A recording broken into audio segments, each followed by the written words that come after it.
सौतेली बहन बनी काली बहन की सौतन। नहीं नहीं दीदी, ये आइसक्रीम तो मैं ही खाऊंगी।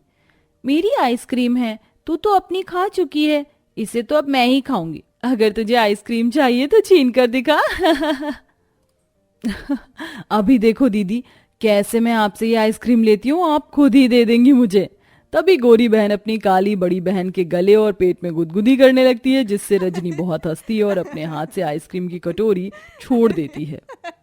बस बस बस नताशा, बस कर। अरे बाप रे बाप, तूने तो बहुत तेज की गुदगुदी कर दी मुझे। अच्छा बाबा, खा ले आइसक्रीम, तेरे लिए कुछ भी। वो तो मुझे पता था मेरी प्यारी दीदी मुझे आइसक्रीम दे ही देंगी। ये लीजिए, मेरे हाथ से आइसक्रीम खाइए। बहुत अच्छी लग रही है। अब तेरी बारी। इस तरह दोनों बहनें आपस में प्यार से आइसक्रीम खाती हैं। उन दोनों के बीच का प्यार देख नताशा की माँ प्रेमा दूर से कुढ़ती है। इन दोनों बहनों के बीच इतना प्यार कैसे रह सकता है? लाख बार समझाया मैंने अपनी बेटी को कि इस कल्लो मैया से दूर रहा कर, पर नहीं, चिपकी रहती है उससे। मुझे उसे जल्द से जल्द इस घर से निकालना होगा, कोई लड़का ढूंढना होगा। प्रेमा बाहर जाती, इतने में पंडित आ जाता है। नमस्ते बहन जी, मैं आपकी बड़ी बेटी के लिए रिश्ता लेकर आया हूँ। अब ये तो मुझे पता ही है कि रजनी बिटिया पढ़ने लिखने में कितनी होशियार है, सिलाई कढ़ाई बुनाई भी आती है। यकीन नहीं होता, सौतेले की बात भी आपने उसे इतना सब सिखाया है। हाँ पंडित जी, चलो अच्छी बात है, मैं आपके पास ही आने वाली थी रिश्ते के लिए। लड़का कैसा है और किसने पसंद किया? आपके पास तस्वीर थी क्या इसकी? हाँ जी, वो चमन भाई साहब एक बार देख गए थे। उन्होंने मुझसे बहुत पहले ही कहा था कि रिश्ता देख लेना।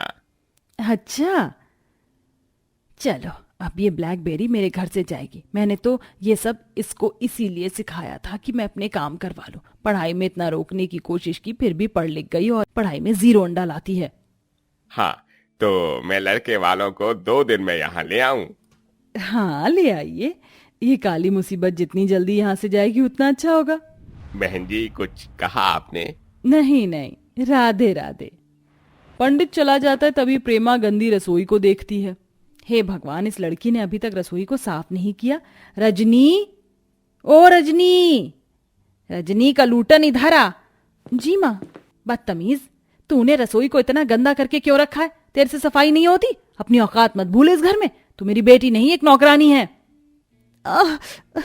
माँ, माँ दीदी को ऐसा मत कहिए। माना कि वो मेरी सगी बहन नहीं है, लेकिन मेरी सौतेली बहन तो है। लेकिन मैं ही मानती, आप उनके साथ ऐसा बर्ताव मत किया करो। और ये रसोई मैंने गंदी करी थी क्योंकि मैं आइसक्रीम बना रही थी। अच्छा, अब तो इसके साथ रहकर झूठ बोलना भी सीख गई, जो अपनी बहन की तरफदारी कर रही है। चाहे गंदा किसी ने भी किया हो, साफ तो इसको ही करना पड़ेगा। जल्दी साफ कर। जी माँ, मैं अभी करती हूँ।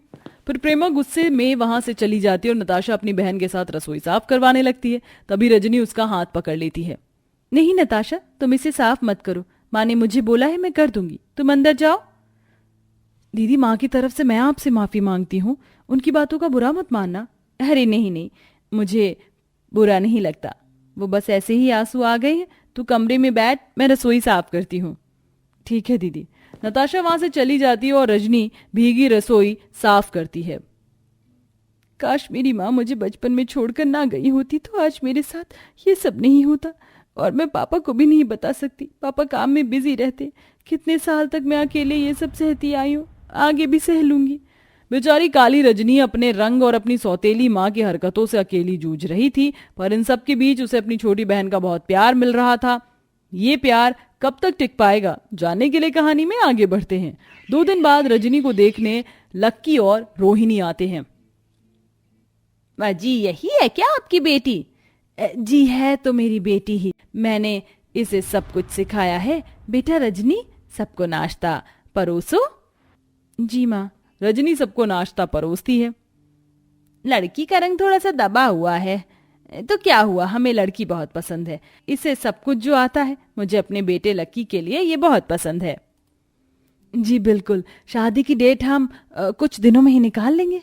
अच्छा है, जितनी जल्दी ये मनहूस लड़की जाएगी उतनी मुझे तसल्ली होगी। तभी बाहर से जीन्स टॉप में नताशा आती है। अरे भाई, लड़का तो बहुत अच्छा है। माँ ये सब कौन है? बेटा तेरी बड़ी बहन की अब शादी होने वाली है, ये तेरे होने वाले जीजू हैं। जीजू? माँ एक बार अंदर आइए ना, मुझे आपसे कुछ बात करनी है। एक कमरे में जाकर नताशा कहती है। माँ दीदी की शादी करवा रही हो? ये लड़का मुझे बहुत पसंद है, अच्छा भी लग रहा है, मेरी शादी करवा दो इससे। अरे अब मुसीबत जा रही है तो जाने दे। वैसे भी तू जानती है तेरी काली बहन मुझे पसंद नहीं है, और उन लोगों ने इस काली जामुन को पसंद किया है। मैं तेरी शादी और अच्छी जगह करवाऊंगी। नहीं माँ, ठीक है, फिर शादी होने के बाद मैं अपनी बहन के घर जाऊंगी उसी टाइम। ठीक है।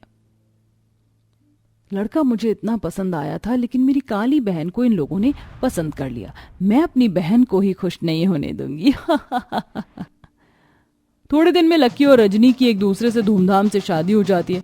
फोटो खिंचवाते समय नताशा जानबूझकर अपनी बहन का सर से पल्लू खींच लेती है, जिससे आसपास के मेहमान देखकर बातें बनाने लगते हैं। तो सास कहती है, बहू तुझे तमीज नहीं है कि 4 लोगों में सर ढक कर रखना चाहिए, वरना अभी से ही लोग बातें बनाने शुरू कर देंगे।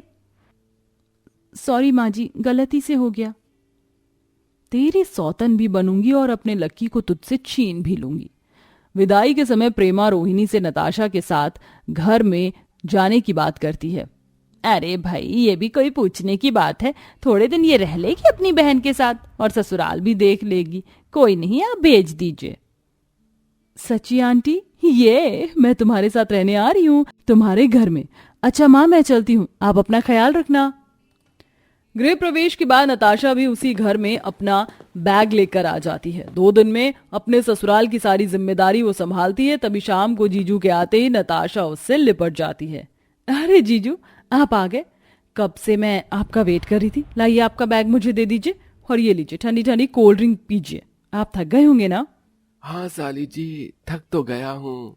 ये देख रजनी को अच्छा नहीं लगता। कुछ देर बाद वो कमरे में खाना लेकर आती है तो नताशा अपने हाथ से लक्की को खाना खिला रही होती है। नताशा तुम क्या कर रही हो?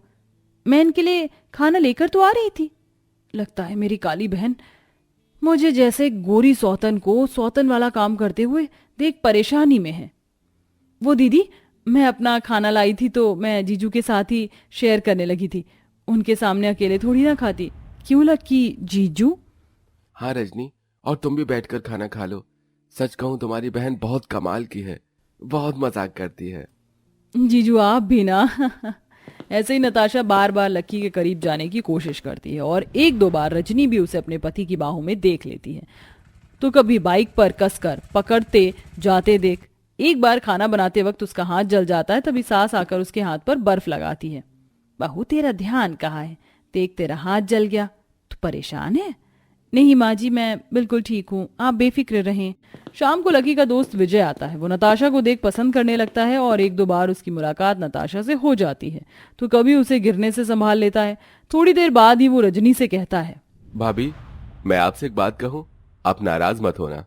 आपकी छोटी बहन को देखते ही मुझे उससे प्यार हो गया, और मुझे लगता है कि हम दोनों शादी के बाद बहुत खुश रहेंगे। आपका क्या ख्याल है? मैं तो बहुत खुश हूँ इस बात से, उससे मैं बात करके देखूंगी। वैसे भी तुम हैंडसम हो, तुम्हारी सैलरी इनकम भी अच्छी है, पर एक बात ध्यान से सुन लो, मेरी बहन को ज्यादा अच्छे से काम करना नहीं आता है और आदत भी नहीं है, इसलिए तुम्हें उसे प्यार से रहना पड़ेगा। अरे भाभी आप बेफिक्र रहिए, मैं उसे एक चम्मच भी नहीं उठवाऊंगा। घर पर नौकर चाकर बहुत है, बस वो हाँ कर दे। अरे तुम चिंता मत करो, मैं उससे बात करता हूँ। और इसे तो अपनी बहन की इतनी चिंता रहती है कि उसकी मर्जी के बिना कुछ करेगी ही नहीं। तुम 2 दिन का इंतजार करो। तभी ये सारी बात नताशा सुन लेती है। हे भगवान, मैं इतने दिनों से क्या कर रही थी? अपनी बहन का ही रिश्ता तोड़ने में लगी थी, जबकि मेरी बहन को माँ से ज्यादा फिक्र मेरी है, जो इतना अच्छा लड़का मेरे लिए ढूंढ रही है ताकि मुझे कुछ ना करना पड़े, और मैं उनकी ही शादी को खराब कर रही थी। मुझे दीदी से माफी मांगनी है। नताशा रोते हुए अपनी बहन से माफी मांगती है। दीदी मुझे माफ कर दो, मैं आपके साथ यहाँ पर बहुत गड़बड़ कर रही थी। शादी में भी आपका पल्लू मैंने गिराया था, मुझे माफ कर दीजिए। मैं आपके लिए इतना गलत सोच रही थी और आप मेरे भले की बात कर रही हैं। कोई बात नहीं, मैं तेरी बहन हूँ, मुझे तेरी किसी बात का बुरा नहीं लगा, भूल जा। अच्छा विजय के बारे में बता, कैसा लगता है तुझे? मुझे भी वो पसंद है। चलिए भाभी शादी की तारीख निकलवा लीजिए। इस तरह काली बहन अपनी गोरी बहन के लिए एक अच्छा रिश्ता ढूंढकर विजय से उसकी शादी करवा देती है। इसी के साथ प्रेमा को भी अपनी गलती का एहसास होता है कि उसने रजनी के साथ अब तक बहुत बुरा किया, लेकिन उसने अपनी छोटी बहन के बारे में भला ही सोचा।